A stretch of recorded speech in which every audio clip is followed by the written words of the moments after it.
Yesu ahabwe icyubahiro. Dushishikare rero amajambo y'Imana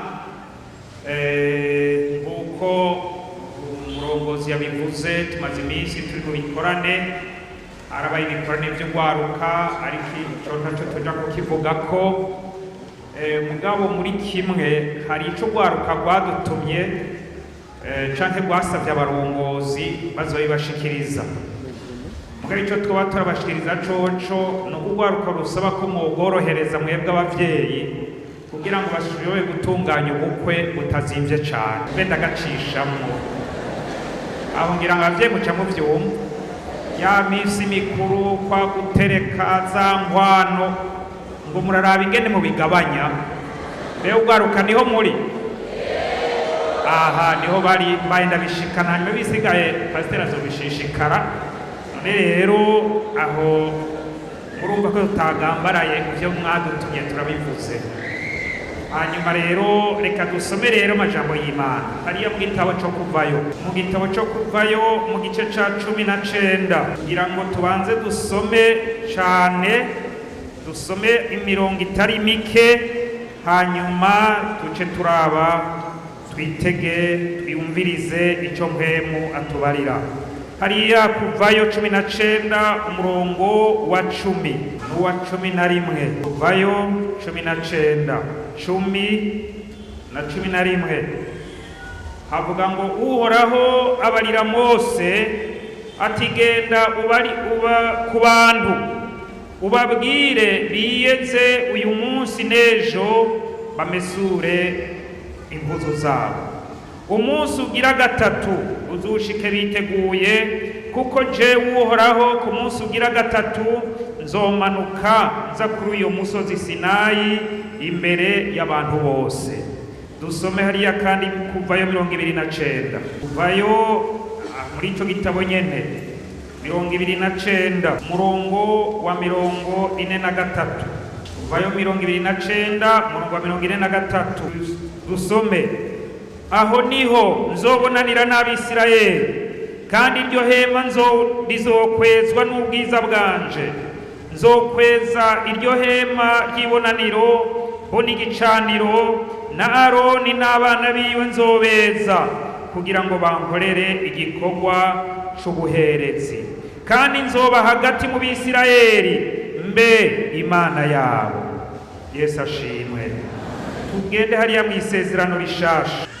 Hanyuma ubutumwa bwiza uko bwanditswe na Yohana mu gice ca 17 umurongo wa 10. Ubutumwa bwiza uko bwanditswe na Yohana mu gice ca 17 umurongo wa 17 nyene havuga ngo ubeze mu kuri, ijambo ryawe niryo kuri.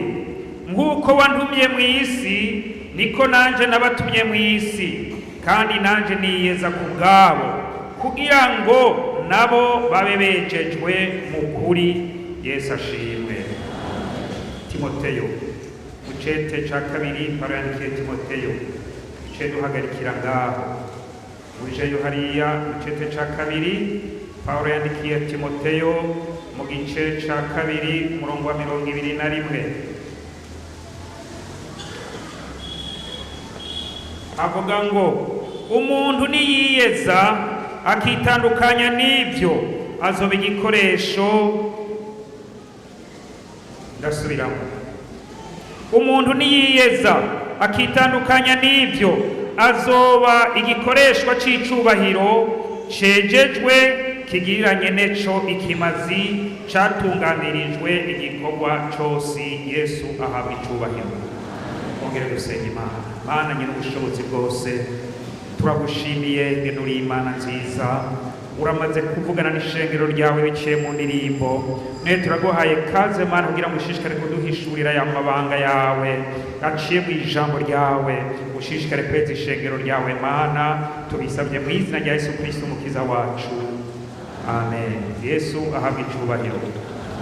Kuva ku munsi wa gatanu twarabonye amajambo y'Imana. Aya majambo avuga kwezwa. Imana ibarira abantu, genda ku bantu babwire biyeze. Ubarira abantu biyeze. ishengero ryo mu Kinama yiyeze, abana b'Imana biyeze, abakozi b'Imana biyeze. Kandi insiguro y'ukwezwa iyo twarayivuganye ubwa mbere. Kweza ni kugira ikintu igitunganye, ikintu cera, ikintu kitagira amarabaga, cari canduye kigahinduka kikaba kitanduye. Ahandi naho isiguro kutandukana, kwitandukanya, nuva umuntu akava mu vy'isi akava mu bisi, ntasukiranye ibintu nk'uko na Bibiliya ivuga ko twebwe turi ubwoko bwatoranijwe, turi ubwoko bwera, abami n'abaherezi, abantu bashizwe iruhande, bakuwe hariya mu vyaha, hariya mu banyabyaha, bitwa abanyabyaha, twitwa abanyabyaha, ariko ubu twitwa abana b'Imana. Ahandi naho bariko Pawulo ariko arandika yagira ati bene data bera. Yesu ashimwe, kuko turabera, kuko twarakuwe hariya mu isi tuca tuja mu ishengero rya Kristo, mu ishengero ryera, mu ishengero ry'Imana yera. Hanyuma rero ni ukuvuga ngo kwitandukanya, gukura hariya ugashira iruhande. Aho rero ngira ngo urumva wewe nimba waramaze kuva hariya mu isi uri mu mugwi w'abera. Imana ishimwe, uri mu mugwi w'abera. Hanyuma rero twumvise rero ayo majambo, umwe wese ashishikara kumva kugira ngo ushike ku kwera, nuko habaho iki jambo ryitwa kwisuzuma. Kugira ngo ndashike kwezwa, ubwiwe arisuzuma niwe nyene, atarindiriye ivyagirizi, atarindiriye abaza kumwagiriza, ariko akemera ijwi ry'Imana rivugira muri we, akemera akihana. Kandi ijambo ry'ukwihana nuko umuntu abanza kwicuza, akababazwa n'ivyo yakoze, akumva ko abigaye, akavyanka, agafata ingingo ati ubu ndabihevye, ndahindukiye, sinkibisubira. Ivyanteye ingorane vyatumye nandura, kuko iyo umuntu atejejwe atari uwera aba ahumanye, nta nzira zibiri zirimo. Oya, hariho iyo migwi iba ari ibiri. Ukwezwa rero, kugira ngo ndashe ukwezwa aba kwisuzuma, uko Bibiliya ivuga hariya mu cete Pawulo yandikiye Abikorinto ngo bari mwebwe mwisuzuma, mumenye uko muhagaze mu kwizera, bari mwebwe mwiraba. Umwe wese rero ahamagariwe kwiraba, kwisuzuma. Hanyuma kandi muri uko kwisuzuma twarumvise amajambo y'Imana. Kwezwa hariho twumvise hariya mu majambo twasomye, haraho babwirwa no kumesura n'impuzu zabo, naco caba kirimwo. Hanyuma kandi no gutunganya ingingo z'umuntu wese, agatunganya ingingo, kuko umuntu yandura kubw'ingingo z'umubiri. Mu kintu rero ca mbere canduza kiboneka, umuntu atangura kumva rwari ururimi. Twarabonye ku vy'ururimi, kandi nyarurimi kugira ngo rwandure haba hariho iyo vyavuye isoko. Nk'uko umuntu iyo agwaye mu kuvugwa abanza kujanwa muri laboratware bakamupima, bakabona indwara agwaye, hanyuma rero barya babikurikirana baba bazi ico yavuyeko. Umuntu aja kuvura neza canke atora inyishu y'ikibazo, yinjira mu mizi, mu nkomoko, akaca arandura uwo muzi, bica bituma rero umuntu akira. Kuko benshi hari aho bihana imirenzako, hari aho batura imirenzako, ntibavuge aho bagwaye, ntibavuge icabitumye. Cane cane rero urandura ico cabitumye, kugira ngo umuntu agera ahantu avuga nabi, ageraho umuntu arenge. Hariho ibintu vy'imbere hariya rero mu bugingo haba haranduye, kuko ubugingo iyo bwanduye no ku mubiri no bica biboneka, no mu maso biraboneka. Iyo umuntu arushe baca babona ko arushe, ko niko biri. Kandi iyo mu mutima w'umuntu hari ibibazo, biraboneka ko afise ingorane. Igihe rero atamenye ingene abigenza, igihe atamenya ingene abitwara, ingene yifata muri ivyo bibazo biri imbere muri we, acagira ingorane, niho aca atangura rero kwerekana inyuma ibibazo afise. Ivyo rero navyo biva ku kutezwa ko mu bugingo. Bibiliya iravuga hariya mu cete Pawulo yandikiye Abitesalonike mu gihe ca 5 umurongo wa 23, Imana nyene amahoro aba ari yibeze ubugingo, impwemu kandi n'umubiri. Ivyo byose rero birakwiye kuba ivyejejwe. Hanyuma rero ugira ngo bigende neza, ni ijambo kwezwa. Wemere kwezwa, ukwirikirane kwezwa, aho Imana izogira neza. Kandi kugira ngo ndashike mu ijuru naho nyene nuko yezwa. Hari igihe rero arengerwa kugeza yuko umuntu agendana ibikomere, nk'igi umuntu agendana igikomere yaronse cyangwa yakomeretse akiri umwigeme cyangwa akiri umusore, kurinda ab'umugabo ab'umugore, kurinda asaze muri we kikiri igikomere. Uwo rero biragoye kugira ngo ashike ku kwezwa, ariko kandi abanza kuraba icyatumye ico gikomere kiba, hanyuma rero akaca yongera akacatura, bagashishikara kumufasha. Hanyuma rero akagenda ahantu yaturira umwami Yesu kandi na mpwemu yera.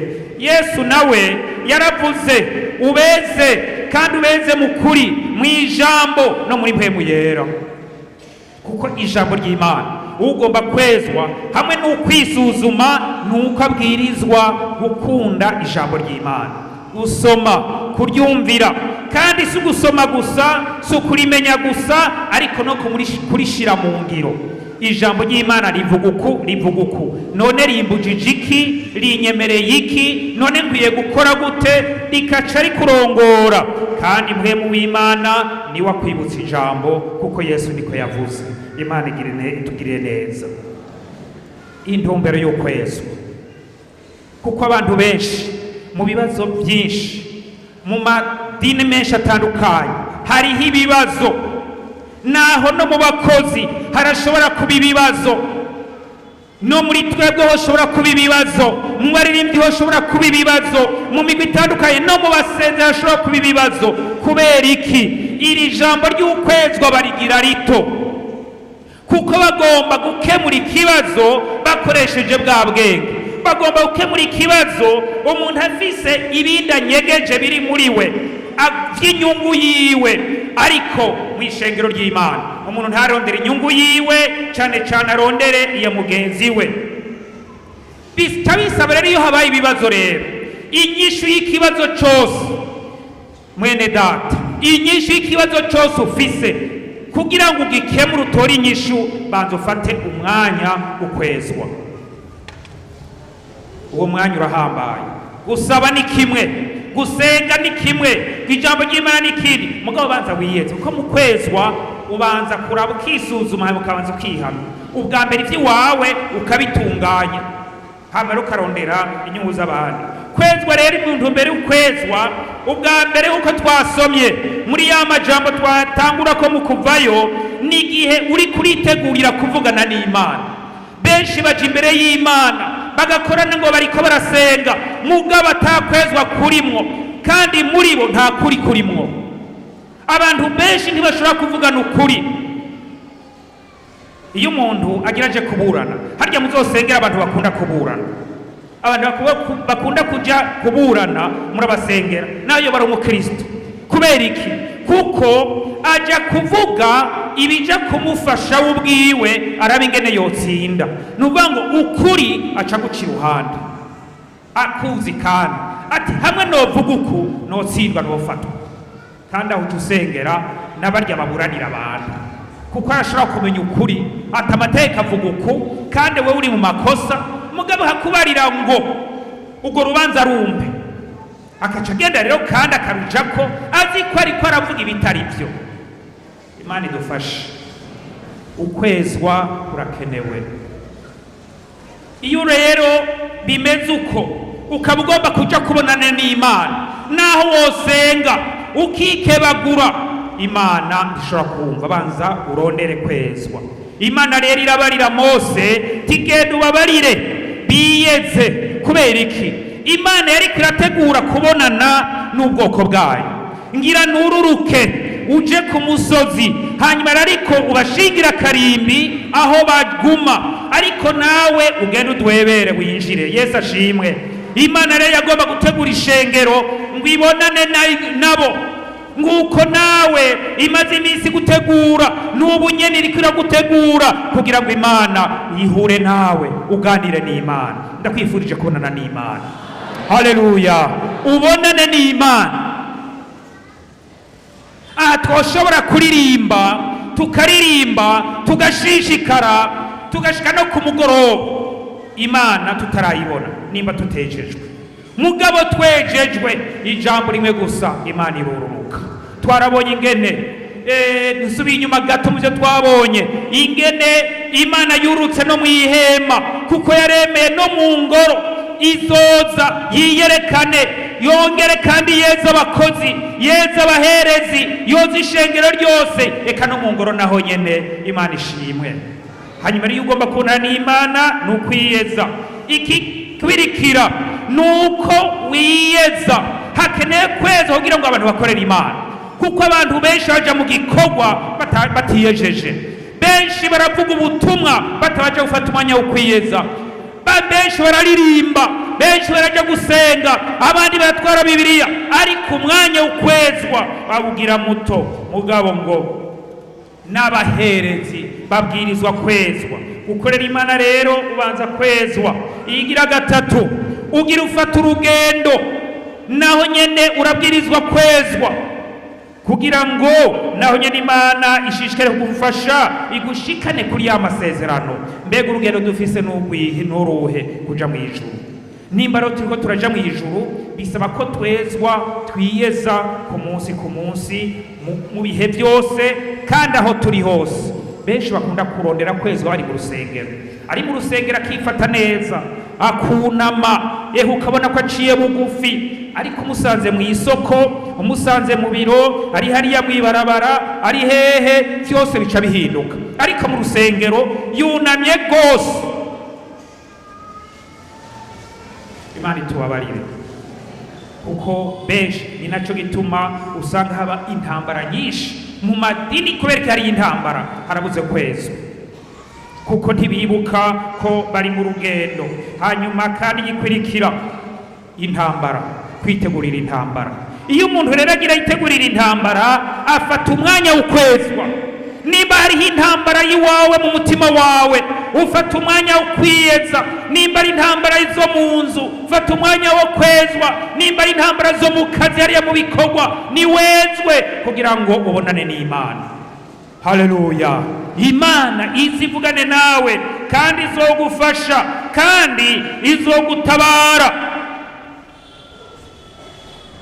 Igihe ukeneye gutabarwa, nta kindi gica mu kwezwa no gusenga Imana. Esteri kugira ngo yishurwe yaca barati genda mwisonzeshe, mwiyeze, kandi rero aho Imana ishishikara kugira neza. Hanyuma rero kandi kugira ngo yishishikara kwezwa, ucugira ishusho ya Yesu. Yesu ashimwe. Kurondera ubushobozi bwo kuganza umubiri, naho nyene kugira ngo uganze umubiri wawe, kugira ngo ntutwabwe n'ivyifuzo vy'umubiri, kugira ngo yamanyama hagarare. Tubisaba ari ko babiririmbye, kugira ngo amanyamahere, kugira ngo uce bugufi ushobore gushigwa hejuru, nuko naho nyene ufata umwanya wo kwezwa. Imana iduhezagire. Nandiro ndakwifurije kwezwa kuri uyu munsi. Hariho rero ibintu abantu benshi baragira ibibazo kukutezwa, kuko hariho intambamyi zituma batezwa. Ubwa mbere turabe Zaburi, ikintu citwa kwihema, canke sinzi ko twogira ko naravye no muri ya Bibiliya nshasha, nayo nyene ikoresha iryo jambo, ariko ngiye kuraba ama verset parallel nasanze ari ngo kwihenda. Kwihema. Turabe Zaburi ya 36. Zaburi ya 36. Haraho rero umuntu kenshi arahateza kuko waguma yiyerekana ko ari mwiza, mugabo akora ibibi, mugabo akaguma abona ko ari mwiza. Jewe ndi mwidini ry'abantu benshi, twebwe iwacu twavutse dukijijwe, twebwe tumeze uku nuku. Hanyuma rero ukazusanga rero aguma ahagaze hahandi cyane naho jewe nakijijwe kera nabonye akiza kera nabatije mu impemu yera kera ariko kandi aheruka uwo mugisha w'Imana kera. Hariya Zaburi ya 36 duhere ku murongo wa mbere. Ubugarariji bw'umunyakibi buvugira mu mutima wiwe, nta gutinya Imana kuri mu maso yiwe, kuko yihema ubwiwe, kuko ugabitanya kwiwe kutazomenyekana ngo yangwe. Amagambo yo mu kanwa kiwe n'ubugabitanya n'ubugunge, yaretse kugira ubwenge no gukora ibyiza. Yigerera iby'ubugabitanya ari ku buriri bwiwe, yishira mu nzira itari nziza, ntazinukwa ikibi. Nosira mu murongo wa 4. Yigerera iby'ubugabitanya ari ku buriri bwiwe, yishira mu nzira itari nziza, ntazinukwa.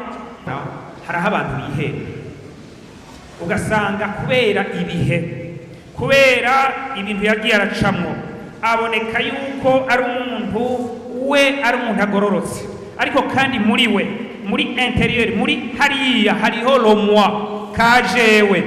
Ugasanga rero arafise umuzi w'ubugarariji kandi abantu ntibabimenye. Uja kubimenya hageze ikintu kindi kidasanzwe, hageze umwanya kanaka, niho ugira uti bwa bundi wa muntu yari ameze uko. Igihe twese tukimeze uko turi mu rusengero, twese tuboneka ko turabakizwa. Mugabo nihaze ibihe bigoye, haje inzara, umuntu yahora yiba acamenyekana. Haje intambara, umuntu yahora yica canke muri watariya n'ubwicanyi aramenyekana. Haje kurementanya, umuntu yahora rementanya uco bimenya. Twarize mu guri gwagwaruka ingene bakoresha ya matelefone, ugasanga umuntu ariko arakwiza inkuru itariyo, kurementanya akaca afasha abandi.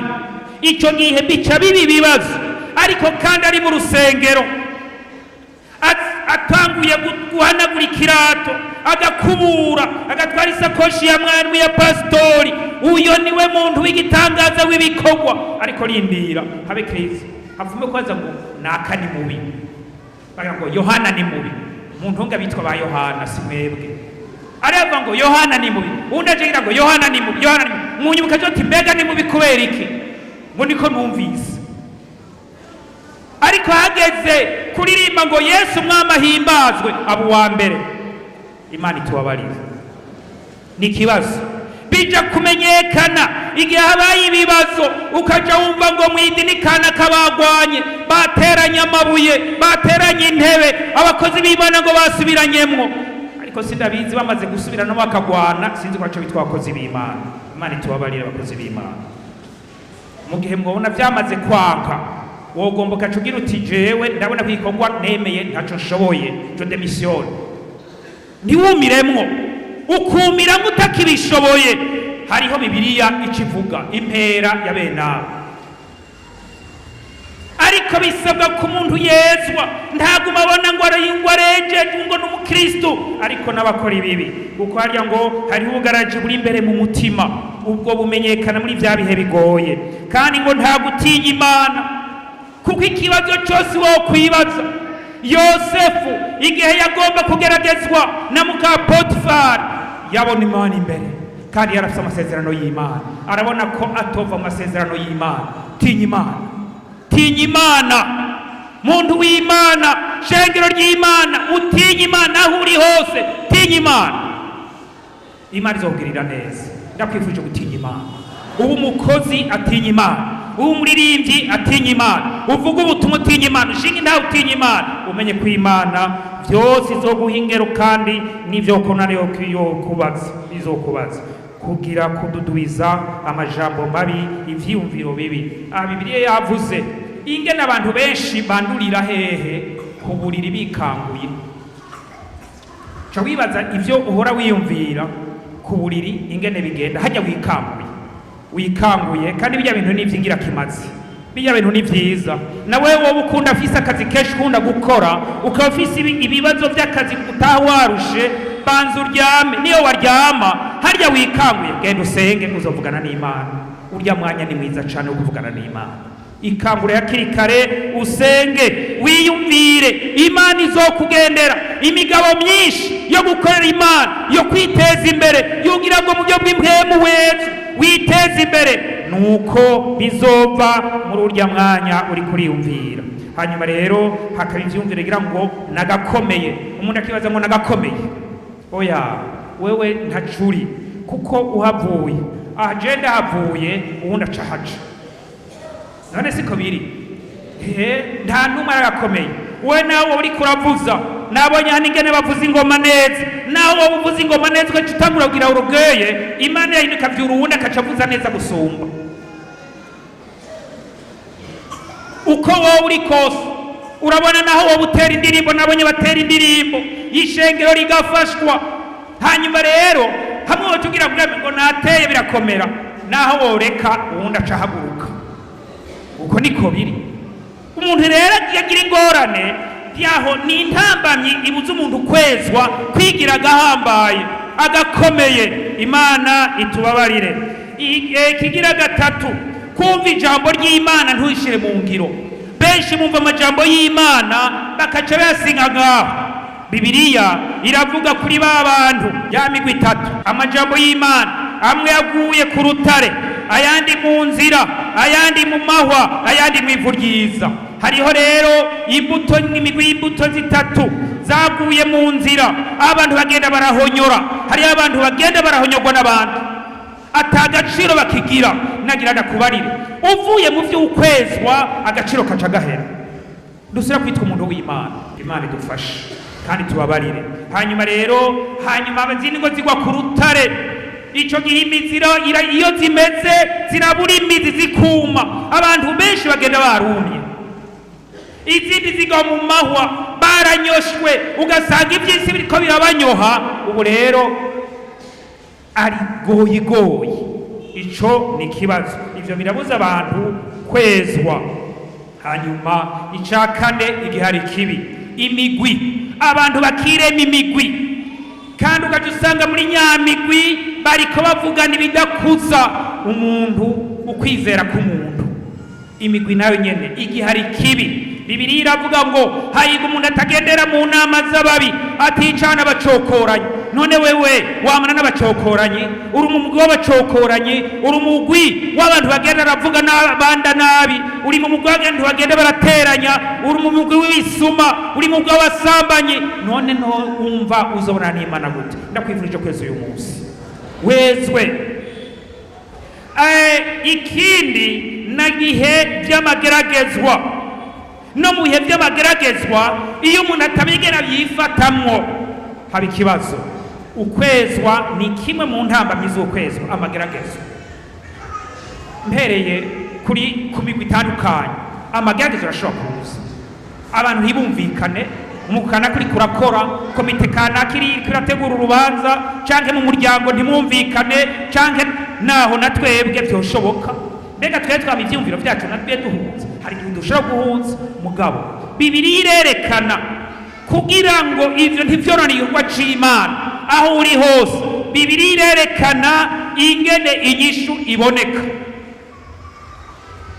ni hariya mu vyakozwe n'intumwa igice ca 15 niho habaye inama barabona bati harabaye ibihari muri twebwe abakozi harabe ibihari mu ishengero harabe ibihari bitandukanye hanyuma rero haca habaho ingingo baravugana bati ko bibaye uko turungike Yerusalemu bagenda i Yerusalemu biga ico kibazo ariko ijambo ry'Imana rishishikare Yesu ashimwe ugaruka twaravuganye naho abavuga tubatokumvikana sugwaruka ruja guca urubanza sugwaruka ruje mwibarabara mugo baca bagira bati gitware ku ntahango i Yerusalemu hacu turi hano mu Kinama kandi bica bigenda neza korari kacishikara kuririmba naho abangahe bogira ibibazo n'akazi kabo ishishikare kwiririmbira Yesu aguhezagira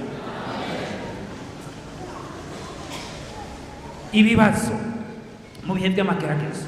Iyo umuntu agwaye barashaka no kumara bati wowe ntuzokira, babandi bakukurikirana akabona yuko ageze ahantu we bidakunda, akoko barati genda ugendane n'iyo ndwara yawe.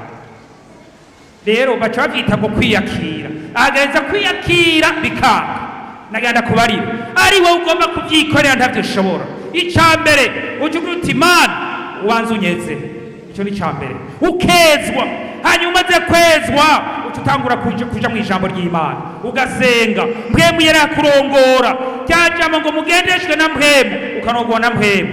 Hama rero ukagira uti ya ndwara rero tugira uti Yesu ubu rero yikorere ku musaraba wiremetse byose, wabuze ijambo ngo birarangiye byose, rero ni wakire ukaca ugenda wiraramiye, upfa ufira muri Kristo. Yesu ashimwe. Hanyuma handi nawe ukaja wumva ngo ndacagukeneye mukozi wanje, genda unkorere ndagukijije. Hama rero ukaca usubira kwa muganga, mbega byagenze gute? Naje sindabizi mugabo numvise mu muribiri umuriro uza mu mubiri uraturira. Hama rero sinamenye ibyo ari byo, mugabo numva ntangiye kugenda neza, numva ntangiye kugororoka. Muganga aca kubarira ati iyo ni Imana yakoze igitangaza. Yesu ashimwe. Mugabo nubaza Imana rero. Yesu ashimwe. Naho rero wowe mugwaye, naho ofisi ibindi birengeye canke imibano mukazi urashobora kurengerwa, ariko ico gihe uko ibibazo bitera biza niko wongera ugapfukama ukaja imbere y'Imana. Hana mu kwishurwa kwiwe yaciye agenda aguma mu rusengero, ariko aravuga, ariko arasenga, abarira Imana iramwishura. Yesu abicubahiro. Rero hariho intambamyi, izo ntambamyi kandi rero iyo bimeze uko inkurikiziro zica ziba, uja gusanga udashobora gushika ku rugezo rwo kwezwa, rwo kwiyeza, kandi ushobora no gukunda Imana, kwibuka Imana bica bigora, n'ivyo bica bigora. Ugaca usanga rero umuntu aciye abikirero aca bakazuyazi, aca bakazuyazi. Hariya mu vyeshere Yohana 3:17 ishere yingirwa akazuyazi, kuko urakazuyazi udakoje kandi ntubire, kuko uca muri ya ngwara yanje, ya ngwara yanje oya si ngwara yanje, si yawe oya, vya bibazo vyanje si vyawe. Irya misozi nagenda kubarire wowe shishikara kwezwa, Imana izoshishikara ko gutabara. Iyo rero umuntu agumye muri ivyo bibazo, iyo umuntu agumye yiyumvira ko aragakomeye, iyo umuntu agumye yihenda ko ari mu rugendo atari mu rugendo, iyo ivyiyumviro vyiwe vyamara ibibi, iyo ijambo ry'Imana itagira ikibanza, iyo agumye muri ya migwi y'igihari, hari ibintu bica biba mw'ishengero rero, arivyo bica bizana ibibazo. Imigwi hacabaho imigwi ya mbere ibiri. Iyo migwi ibiri reka tuyibone niyihe. Murabe hariya mu gitabo cambe mu cete cambere Paulo yandikiye Abikorinto, mu cete cambere Paulo yandikiye Abikorinto mu gice ca kabiri tuca tubona imigwi ibiri usanga iri mu ishengero.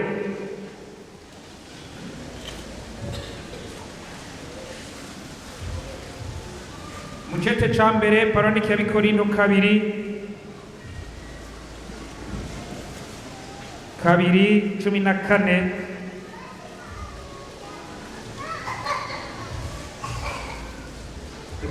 ushikane ku murongo wa 16. Ariko umuntu afise umubiri n'ubwenge gusa ntiyemera ivyampwemu w'Imana, kuko ari ubupfu kuri we, kandi ntashobora kubimenya kuko vyitegerezwa mu buryo bw'impwemu.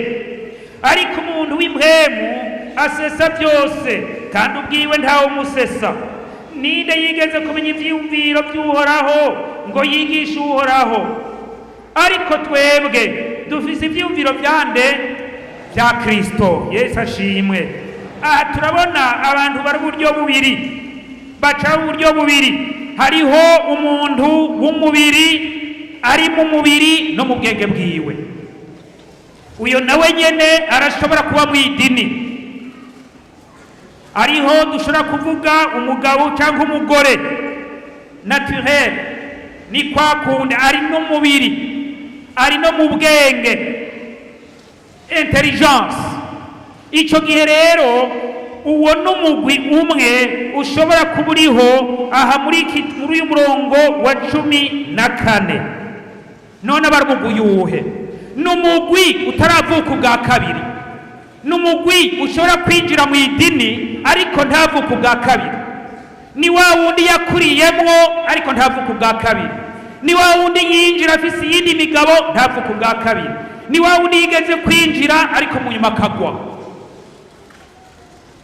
Uwo rero niwe ashobora gutera n'ibibazo ukumva ngo hariyo intambara, kandi uyo arashobora kuririmba, arashobora gusenga, arashobora kuba umuvugabutumwa, arashobora kuba n'umupasitori. Uyu arabaho. Ni nacyo gituma ashobora kumvikana intambara. Kubera iki? Ntiyahindutse, ntiyavutse ubwa kabiri. Nuba ngo ntiyahindutse, ntiyabaye icaremwe gisha. Bibiliya iravuga hariya mu cete ca kabiri c'Abikorinto ngo iyo umuntu amaze, hariya harabivuga, reka tuhasome tumanze tujeyo hariya mu cete ca kabiri c'Abakorinto, candikwa Abikorinto 5:17. Nuko rero umuntu wese yari muri Kristo aba ari icaremwe gisha, ibya kera bihise byose biba bicitse bisha. Ikibazo rero, uyo muntu aca yinjira n'ivya kera kuko ntiyahindutse. Yari umunyamacakubiri igihe atari bwakizwe, yinjiye mu ishengero yarayinjirana, ico gihe no mu ishengero bizoguma ariko biri. Nimba yinjiye yahora ari umusuma, ari umubandi, n'igihe yinjira adahindutse azoguma ari umubandi. Niyo yaba umusambanyi akayinjira atahindutse, ubusambanyi ntibuzomuvako. Nibo baba niba ngo amaze igihe aguye mu busambanyi kuko ntiyahindutse. Ndakumuntu ashobora mwene uyu muntu yatakurikiranye vy'ukwezwa ngo yame yiyeza aca kurokera hahandi muri bya bindi vya kera bigasubira bikamugarukako. Umuririmbyi araririmbye avuga ngo urazirikanye mwami Yesu ingeso wa mubiya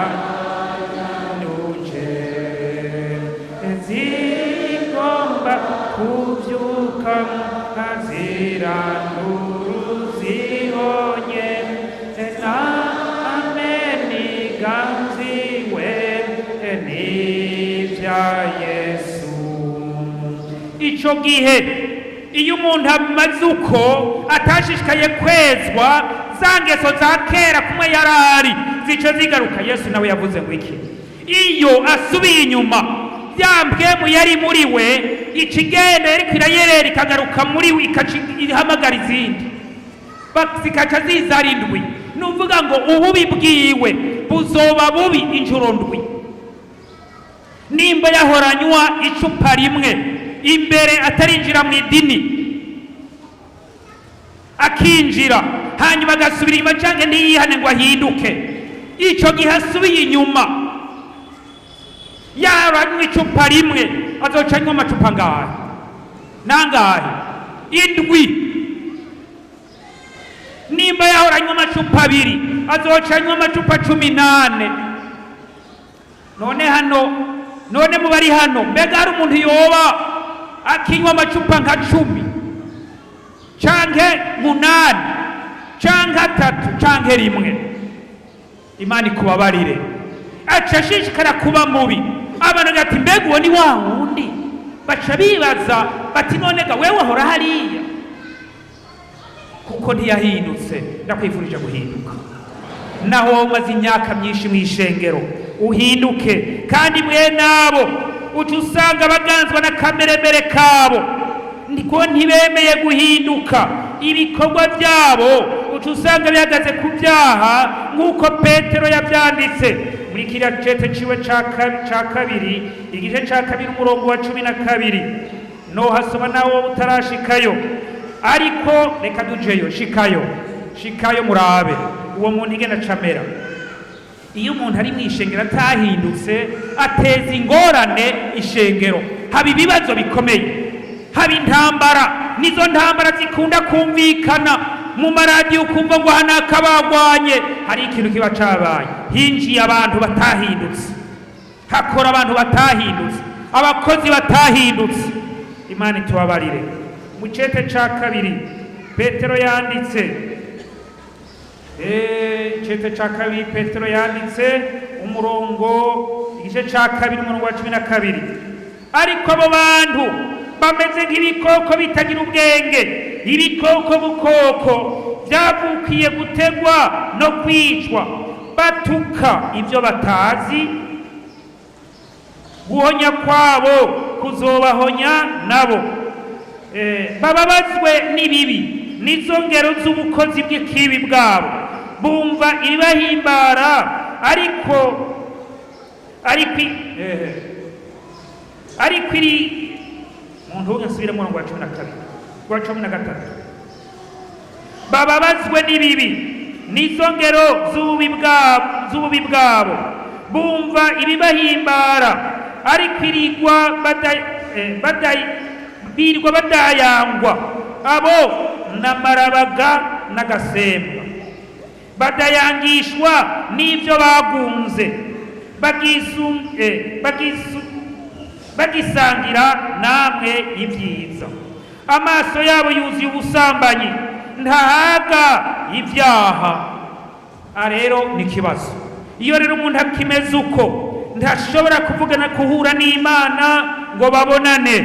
Kandi Bibiliya iravuga mwene abo nta mpwemu ashobora kubarongora, kuko barongorwa n'akameremere kabo, barongorwa n'umubiri, n'imbohe z'umubiri, n'imbohe z'ibyifuzo by'umubiri, nk'uko Pawulo yandikiye Abanyefeso muri kiriya gice ca 2.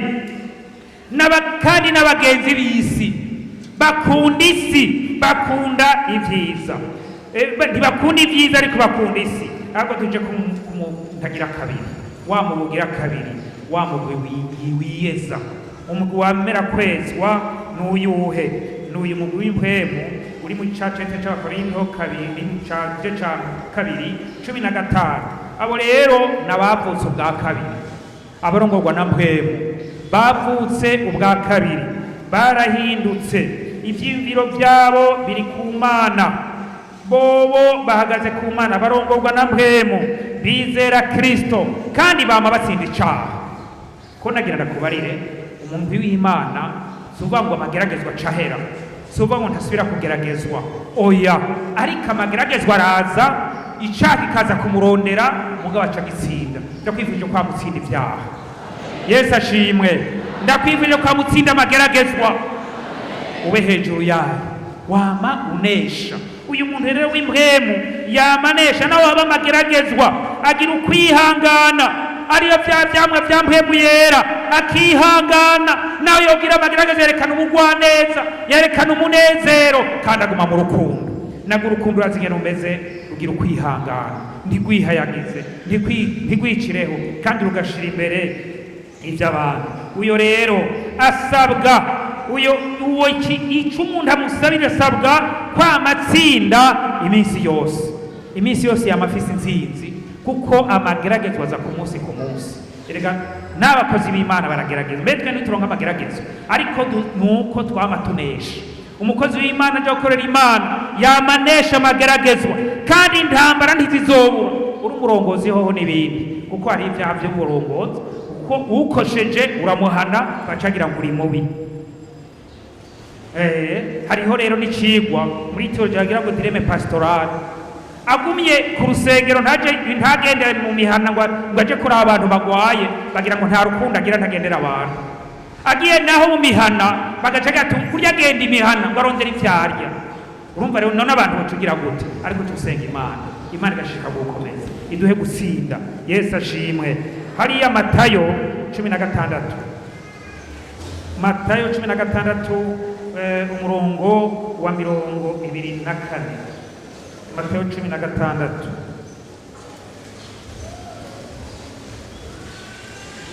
Matayo 16 umurongo wa 24.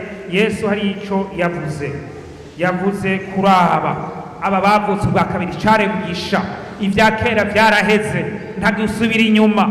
Hanyuma agira ngo buno Yesu abwira abigishwa biwe ati, umuntu niyagomba kunkurikira niyiyange, yikorere umusaraba wiwe, agire gute? Ankurikire. Ankurikire. Tugende tubandanye. kuko ugomba gukiza ubugingo bwiwe azobubura, ariko uzoheba ubugingo bwiwe ku bwanje azoburonka. Kandi umuntu vyomumarira iki kunguka ivyo mw'isi vyose niyakwa ubugingo bwiwe kw'iciro? Cyangwa umuntu yotanga iki ngo acungure ubugingo bwiwe?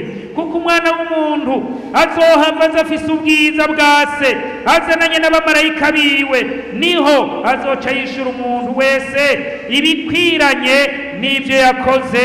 Yesu ahabwa icubahiro. Uyu rero yavutse ubwa kabiri, uyu yamaze muri uyu mugobantu w'impwemu, yemeye kugendeshwa na mpwemu, numva ngo yarihanye, yaragaye ibyaha yagendeyemwo, aricuza, arabona ko akwiye kubiheba, ati nkwiye gukurikira umwami wanje Yesu. Arahindukira, aratura, aca ashishikara kwezwa mu ijambo ry'Imana, mu ijambo ry'Imana, aremera kugendeshwa na mpwemu. Uyo rero yamana amageragezwa, ariko kandi aremera agaheba, naho yosonza, naho yogira ibibazo, naho yokwakwa uburenganzira bwiwe, akakwa setruwa, aramenya ati jewe ndafise aho ntumbera, Yesu azogaruka. Yesu ashimwe. Witegurire kuza kwa Yesu. Umuntu rero yemera kwezwa kugira ngo yitegurire no kuza kwa Yesu. Abo bantu rero bamana intsinzi, bamana intsinzi, akanesha ibyaha. Hariya muri iki cete Pawulo yandikiye Abaroma, icete cyane turacari kuri iyo ntsinzi nyene. Mu cete Pawulo yandikiye Abaroma mu gice ca 13, reka tuharabe, kuko kuri wewe ni ijambo ryiza cane rigufasha, rigutera intege. Aya n'amajambo y'Imana. Abaroma 13 duhere ku murongo wa 12. Ijoro rirakuze, ijoro rirakuze bugira buce, nuko twiyambura ibikorwa by'umwiza, twambara ibigwanishwa by'umuco, tugenda n'ingeso nziza nk'uko abagenda ku murango, nk'abagenda ku murango, tutadandahigwa, tutaboregwa, tudasambana, tudakora ivy'isoni nke, tudatongana, tutagira ishari, ariko mwambara umwami Yesu Kristo, kandi ntimubabare ivy'umubiri ngo mukore ivyo mwifuza.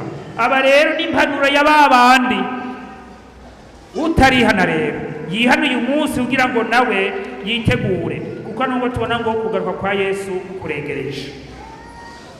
Aha rero Bibiliya iravuga ingene abo bantu bateza kwama banesha, kandi muri uko kunesha kwama n'ingeso nziza, kubo hanze mu bisi, mu mageragezwa. Ntidukwiye guhindurwa n'ibihe. Ibihe ntivyigere biguhindura mwene data, mupfasoni, ibihe ntibiguhindure mushinga ntahe, mugenzanje, ibihe ntibiguhindure bakozi b'Imana, ibihe ntibiduhindure, oya, ariko tugumane ingeso nziza ku murango, tugende nk'abagenda ku murango, tutadandahigwa, tutaboregwa, tudasambana, tudakora ivy'isoni. Uko muri iki gihe ibyaha by'ubusambanyi byaragwiriye, abadayimoni bateza ubusambanyi mu migwi yose itandukanye, uri mu bato, uri mu bubatse, uri no mu bakozi b'Imana, hirya no hino uzovyumva, ubu abadayimoni barasoba ubusambanyi. Wirinde,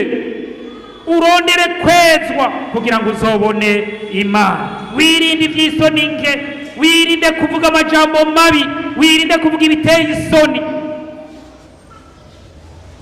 Nigeze kuba ari rugwaruka, ntimushire hejuru amatelefone y'anyamandroid, barashira hejuru, mwese munzanire, hagira unzanira message ya nyuma ya ronse, nta numwe na ronse, ndabareze gwaruka. Hanyuma rero twagiye tuti ico twabahanuye ni mukuremwe amakode, abavyeyi banyu bahore baraba izo telefone. Abana baje ngo mbega bazikura he? None muvyeyi ko umwana afite telefone yayikuye he? Yarabikubariye ga mama. Imana itubabari, kuko muri ibi nyene usanga muri ibi bihe harabwa ivy'isoni nke. Abantu rero ugasanga bagenda baraheze, abandi bari gutongana. Abantu muri iki gihe hirya no hino wumva bari gutongana, hariho amamanza hirya no hino, bari kumwe wese yitwarira uyundi. Kubera iki? Kandi nabishengero Imana idufashe twezwe kuko utejejwe ntazobona Imana. Abo rero bisabwa yuko ingene ingeso ziwe zikwiye kugira tutagira ishari muri iki gihe. Ishari ni nyinshi. Twarabonye kuri Kayini n'Abeli bagize ikibazo. Kayini n'Abeli ingene Abeli yatanze ishikanwa, Kayini atanga ishikanwa irya Kayini ntiryemegwa. Hanyuma rero Kayini aho kurondera ingene yo kwezwa atanga ishikanwa ryemewe, acagirira ishari murumuna we. None wowe babazwa nuko mwene nyoko mwene so ahezagiwe. None ahezagiwe wewe, none aronse impuzu, aronse imodoka, aronse inzu, bigutwara iki? None wowe ntiwoshima Imana kubwa mugenzi wawe uti ko yishwe nzohava nshikirwa? Uhezagira abandi nawe azohezagirwa, uvomerera abandi nawe azogira gute? Azovomererwa. Mugabo ishari naka bibaye uko, naka agiye muri iyi pozisiyo, naka yaduze igiti, naka yaronse ibi, naka yaronse inzu. Hamarogo abandi naka yubatse inzu, yubatse etaje, abandi ngo aha rero hariho uwundi mugwi muri urya mugwi ugira kabiri abantu b'imbwemo, harimo uyindi migwi ibiri. Hari abandi nabo rero bishari kandi bagira bati nab'imbwemo bishari. Abo rero baca bagira bati burya irya nzu ntahandi yayikuye ikuzimu. Abo rero nab'imbwemo abandi baje nakayambaye impuzu yavuye ikuzimu. None ikuzimu mwari kumwe? Ahubwo nawe uravuga iyo wabibonye wabikuye hehe? Kandi hariho abantu bavugira ikuzimu. Hari umuntu yarakunda kuvuga inkuru zaba ikuzimu ngo bavuye ikuzimu. Nyamunda mandi nagenda kwere mwene data wirinde kugira avuga ngo iyo ni nta y'ikuzimu. Iyo ni nta umuntu yagiye ikuzimu. Twe dufise umuntu umwe yagiye ikuzimu arongera aravayo. Ninde? Ni Yesu. None ugiye kuvugira ibindi erego uri kurashira hejuru Satani n'abadayimoni. Ivyo turabizi rero tusunira ngo mwizira rya Yesu uje kuzimu. Kandi n'abadayimoni bagize bati Yesu turakuze wariwe ariko ntuturihe kuzimu. None nawe uri kuvugira bikuzimu. Twe tuvugira wazutse. Yesu ashimwe. Ugasanga rero abantu ngo numusenzi mugaba kubaka ngo naka ngo yambaye impuzu yavuye kuzimu, naka afise inzu yavuye kuzimu, naka ijya modoka yikuye kuzimu. Wabibwiwe nande? Nimba zivayo je ntavyo nkeneye kumenya. Narigeze kumva umuntu umwe yari ntahe sinzi ingene vyagenze kandi noshaka kubivuga no hava ndayivuga ko bitagenze. Ariko ngo yagiye ahandi avuga ngo ingene yagenda kuzima karonka amahera aja kwivuga mu rusengero. Nguyo bantu b'Imana umuntu nk'uyo ntimuzomuhengo aje kuvuga mu rusengero ngo yakora amahera ikuzimu. Hanyuma rero ahejeje kubivuga acagaruka yaravuye ni Bujumbura avuye aduze ruguru niyo yabivugiye. Aja abona muri rya shengero hari umwe agiye kumurondera haba mwaka adresse ati jewe rero ubukene burandembeje ndangira ingene nokora amahera ikuzimu nzokwihana hanyuma. Ikuzimu wiyeze urondera imigisha iva ku Mana. Yesu ashimwe. Dufise amasezerano y'Imana, nzobana namwe, nzobagaburira, n'inyoni ndazigaburira, n'amashurwe arashajije, n'imisozi irashajije, nzokwambika. Wizera Imana. Yesu ashimwe.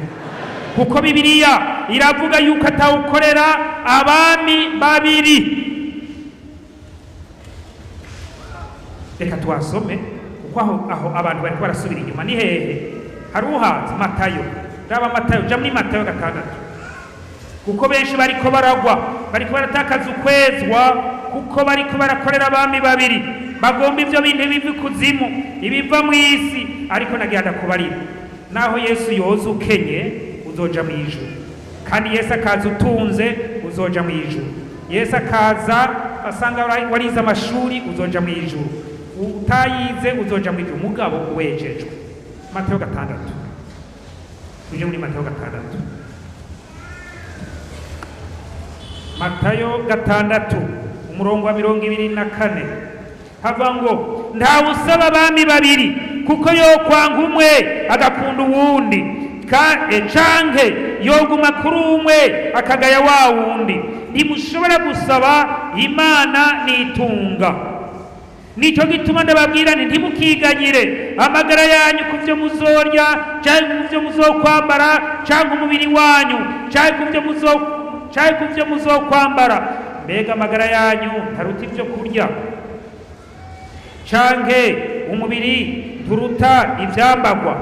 Ku murongo wa 33 ariko mubanze mwitwaririke ivy'ubwami bw'Imana n'ukugororoka, niho vyose muzogira gute? Muzovyongerwa. Yesu ashimwe. Benshi bariko baratukwezwa kubera bariko baratambama bari mw'isi kandi bagomba kuba mw'ishengero. Oya, ntibikunda. Niko Yesu n'umuvyeyi nagira ngo kuko urakazi uyazi ngira ndakudahwe. Rero wemere kuba icaremwe gisha, werekane ingeso nziza, hanyuma rero kandi nawe uzokwishurwa. Turangirije aha kuri iki c'ukwezwa iwejejwe, hari ikintu gica kiboneka. Turangiriza muri Yosuwa, muri Yosuwa rero turangiriza. Ugomba gutabagwa, ugomba kugira ngo urangize urugendo, nta kindi atari ukwezwa. Hariya Yosuwa mu gice ca 2 umurongo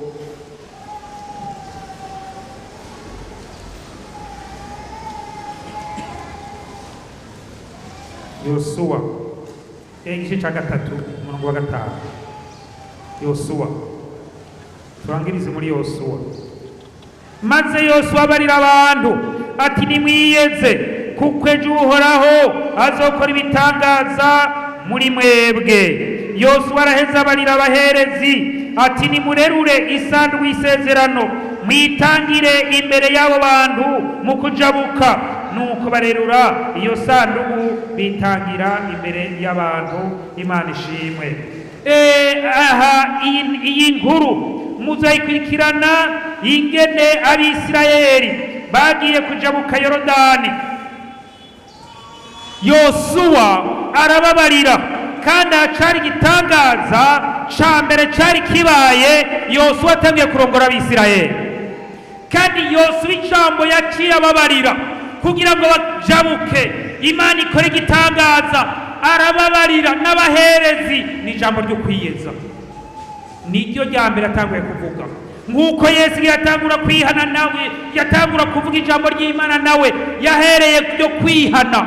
Arati nimwihane kuko ubwami bw'Imana buri hafi. Yosuwa n'ababwira ngo badatanguza urwo rugendo bajabuke, ati nimwiyeze. Arababwira rero kwiyeza, arabatuma ati genda barira abantu biyeze. Bakozi b'Imana, muje murabara abantu biyeze, bashishikare kwiyeza. Ejo biyeze, hirya ejo biyeze, iyingariza biyeze, ukwezi kuza kwiyeze, kuko umwami Yesu ari hafi, araje kugira ngo bajabuke Yorodani. Yorodani ariko rupfu, ari ukuza kwa Yesu. Umuntu wese yitegure. Hanyuma rero barira bariyeza, aca bararira ati mwebwe abahetsi rero muce muje imbere, mubaje imbere muri isanduku y'isezerano, hanyuma rero mushabuke burukije y'ibirenge. Yorodani ruhagarara. Niyo wiyeza uzotabagwa muri vya bibazo vyawe bimwe kurenza imbere. Hari Yorodani igoye ariko bararujabutse. Nawe we niyo wemera kwiyeza urajabuka, uranesha naye mageragezwa uranesha. Yesu aguhezagire. Tunamika amaso gusenga, tunamika amaso gusenga. Ngira mbanze guhamagara umugwi wa mbere. Hariho wa mugwi wa wundi akiri mu mubiri, wa wundi akiri muri kamere, wa wundi atarahinduka. Mbega hari urimwo? Naho wowe uri umwe, turagwaye kazi uzupfukame ugira uti ngomba kwinjira mu kugira kabisa. Ntugube mu mugwi wa mbere. Ujya mu mugwi wa mbere uragoye cyane. Umugwi utarihana, umugwi utahinduka. Wowe utahinduka, ururimi rwawe ntirurahinduka, ubugingo bwawe ntiburahinduka, ivyumviro vyawe ntibirahinduka. Umugwi ugira kabiri nabo bagomba kwiyeza. Nawe ubwirizwa kwiyeza na wewe, kuko na wewe naho wakijijwe hariho ibintu bwiza kwezwa. Rwa rurimi rukezwa, muri bya vyumviro ukezwa. Turagwaye kazi nabiyeza. Namwebwe abakozi, namwebwe nimwiyeze, kuko ngo n'abaherezi babwirizwa kwiyeza. Abaherezi ngo nibo babanza kwiyeza kugira ngo barurire isanduku y'isezerano zo kwiyeza. Abaherezi namwebwe muri mu bikorwa imyaka n'imyaka, saba kwezwa, saba kwezwa. Umwami akweze yeze ubugingo bwawe, yeze ivyumviro byawe, yeze umubiri wawe. Na wewe hariho amageragezwa, wararengewe n'amageragezwa, warengewe n'amageragezwa, hageze aho wiyumvira ko kwiyahura. Yohana Umubatizi ari mu bibazo, yari mu bibazo, ari muri prison, acatuma katigenda mumbarize, mbega wowe uri wa wundi? Yaca yavyibagiwe, kandi undi mwana yari yavuze ati uyu ni wa wundi, yari yamumenye. Mugabo ageze mu bibazo aratangura gutuma kati, mbega wowe uri wa wundi? Turaguhaye kazi, turaguhaye kazi. Umweliya igihe na nyene yaragize ubwoba, Yezebeli avuze ngo agomba kumwica, yaciye agira ubwoba arahunga, ageze mu sigiti c'umurotemu aca asaba kwisabira gupfa. Wewe woba wisabira gupfa, kandi uri umuntu w'Imana, nuze uvyereke Imana, nuze ijambo wiyaturiye ni ribi, wewe wiyatuye ko ijambo ribi ryo ngopfa umupfa, ariko nuze usaba Imana imbabazi, usaba Imana imbabazi, aho ukwiye gukira. Imana igutabara, Imana igutabara. Wariyatuye ko ikintu kibi, hamwe wihebura urengerwa, ivyo vyatuma udashobora kwezwa, kuko wagiye kwihebura. Vya bikomere, ca gikomere, urafise igikomere cakuje kwezwa. Wama misi yose iyo ugize ngo ugiye gusenga, haza vya bindi vyagukomeretsa, vya bindi bimwe vyo mu kazi, vya bindi vyakubako ya myaka ya kera. Na wewe nuze ugira uti ubu ndavyenda bigomuriye Kristo. Kaze umurongozi, tuhe kaze umubwiriza kugira ngo ashike hano, uwariko arafasha acarindira aje kumufasha, kugira ngo dusenge Imana. Kandi nawe wizere ko uhariwe, wizere ko uhariwe, nawe utavuye n'umukozi w'Imana, wizere ko uhariwe, kandi hanyuma uzoronka umwanya muvugane n'umukozi w'Imana, umwami akubabarire. Mana Data wa twese uri mw'ijuru, Segaba w'amahanga yose, Mana y'ubushobozi, ihe ngaba abantu bawe bari hano, intama zawe, abo watoranije, abo waremye, abo wagiriye neza. Mana ngaba bari hano ihanga ryawe, kandi ubwoko bwawe barapfukamye, nubagirire imbabazi, nubeze ubaharire ivyaha vyabo, ivyo bagendeyemwo ubibaharire, ubeze amarabaga, ubeze agasembwa, mw'izina rya Yesu. Ya maraso wava igorogota ku musaraba nabuhagire. Haleluya, haleluya, mw'izina rya Yesu. Haleluya, mw'izina rya Yesu, mw'izina rya Yesu, mw'izina rya Yesu. Ubagirire imbabazi, mw'izina rya Yesu. Ubagirire imbabazi Imana, ubagirire ikigongwe, ubaharire ivyaha vyabo, ibihe vyo guhembuka bize bivuye mw'ijuru, bumva amahoro avuye mw'ijuru. Ubeze imitima yabo yezwe, ubakure kwa marabaga, ubakure kwa gasembwa, ubakure ku ivyo bagabitanije, ubakure ku ivyo bakoze, ubibagirire ku imbabazi, uheze ubandike mu gitabo c'ubugingo. Haleluya, haleluya, haleluya, haleluya, haleluya, haleluya. Mw'izina rya Yesu, mw'izina rya Yesu. Niwe Mana ikunda guharira, mw'izina rya Yesu. Ubagirire imbabazi, ubagirire ikigongwe, ubagirire imbabazi Imana, ubagirire ikigongwe, ubandike mu gitabo cyo mw'ijuru, ubandike mu gitabo c'ubugingo. Urakoze nyakubahwa, niwe Mana, niwe mwungere, niwe gitandara, niwe vyizigiro vy'abakwizera. Yesu we, Yesu we, Yesu Munyanazareti. Ubagirire imbabazi, ubagirire ikigongwe, ubaharire, ubaharire, ubaharire, mw'izina rya Yesu. Haleluya, haleluya, haleluya, haleluya. imbabazi Mana, ubagirire ikigongwe, weze imitima yabo, weze impwemu yabo, weze ubugingo bwabo, ubeze Mwami, bagende bejejwe, ivyaha vyabo nibihanagurwe, ibihe byo guhembuka bize bivuye mu ijuru. Urakoze ko bagiriye imbabazi, turabigushimiye mu izina rya Yesu Mwami wacu, amen. Uko Yesu abahezagire, umwami abagirire neza, tugira ngo tuje dusengera nawe, tugira ngo dusengere ikindi, ubushobozi bwa mpwemu yera, inkomezi. Zerubabeli arabwirwa ati si kubw'inkomezi, si kubw'ubushobozi, ariko ni kubwa mpwemu wanje. Nuko tugira ngo dusabe inkomezi. Hari naho umuntu abigerageza, umuririmbyi ukaririmbye ati sindoshobora jenye kwitunganiriza ingeso, niyo ndabigejeje biranyankira rwose. Ninde akeneye ubushobozi bwa mpwemu yera? Turamuhaye kaze. Arakeneye gusubira gufurura. Aha ni naho Pawulo arandikira Timoteyo yamuhanura gufurura ingabire. Kaze ukeneye ubushobozi, mugume muhagaze, muze hano, muhaguruke kugira ngo mwegerane. Turahaye kaze uwo yifuza ubushobozi bwa mpwemu yera, ubushobozi bwa mpwemu yera hamwe n'ubatirizo wa mpwemu yera, tugira ngo tubasengere.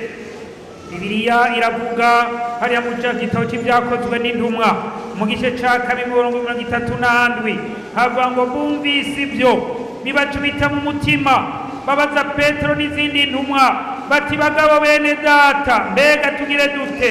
Petero arabishura ati nimwihane, umuntu wese muri mwebwe abatirizwe mu izina rya Yesu Kristo mubone guharibwa ibyaha byanyu, kandi muzohabwa ingabire ariyo mpwemu yera, kuko isezerano ari iryanyu kandi n'iry'abana banyu n'abari kure bose, abazohamagurwa bose n'Umwami Imana. Yesu ahabwa icubahiro. Abakeneye ubwo bushobozi n'abakeneye umubatizo wa mpwemu yera, muce muhagara tubasengere. Umwami abagirire neza ubushobozi bwa mpwemu yera. Mwami tumanona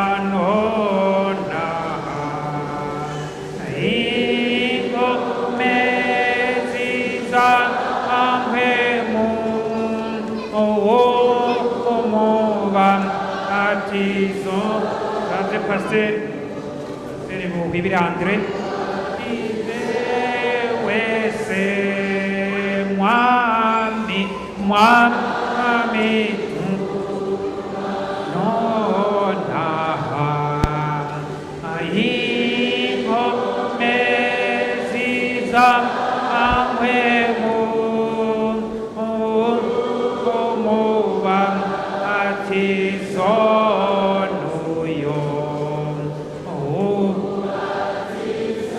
kandi aho inkomezi zururutse n'ubushobozi bwa mpwemu yera buca bukora, n'ingabire za mpwemu yera zigakora. Nabo babagwaye n'ababandi bafise ibibazo bitandukanye n'imitwaro na vya bikomere, namwebwe muhagarare tuba tubasengera muri ubwo buryo bubiri: umubatizo wa mpwemu yera, ubushobozi bwa mpwemu yera, umuvyuro wa mpwemu yera. N'abarya bari barumye basore yafurure, n'abagwaye nabo nyene bahagarare, nawe ugira ukwizera, nawe nyene mpwemu yera acakora igitangaza. Kandi n'abafise ibibazo bitandukanye, imisozi ihagaze imbere yabo, nabo nyene bahagarare kugira ngo tube tubasengera. Data wa twese wo mwisho, mwongere w'ubugingo bwacu, turagushimiye kuko ni wewe Mana, turagushimiye kuko ni wewe Mana, ni wewe muvyeyi watumira ishengero kugira ngo urigirire neza. None ngaba abahungu n'abakobwa bamaze kumva ijambo ryawe, ijambo ry'ubugingo, barakwizeye kandi Mwami bahagaze imbere y'ubwiza bwawe, bazi yuko uri Imana yacu, bazi yuko uri umuvyeyi wacu, bazi yuko uri umutabazi wacu.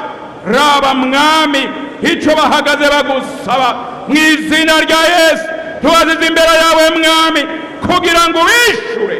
Hari abafise intege nke, hari abagomba yuko buzuza Mwami wawe yera, kandi warasezeranye yuko Mwami Imana wabishuriye umusavyi wawe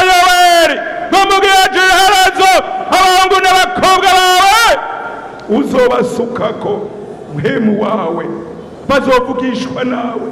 Kandi baravuze Yesu, kuko ukwizera inzuzi z'amazi y'ubugingo zizotemba ziva mu nda yiwe.